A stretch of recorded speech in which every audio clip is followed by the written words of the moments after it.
మళ్ళీ లెక్క.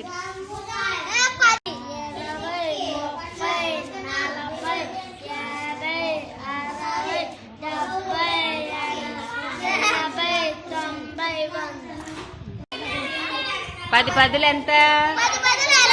100. 8 పదులు 3 పదులు మళ్ళీ చెప్పు. 31 పదులు ఎన్ని ఉన్నాయి?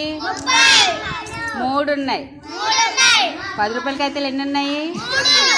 1 ఎన్ని ఉన్నాయి? మొత్తం ఎంత? మొత్తం ఎంత?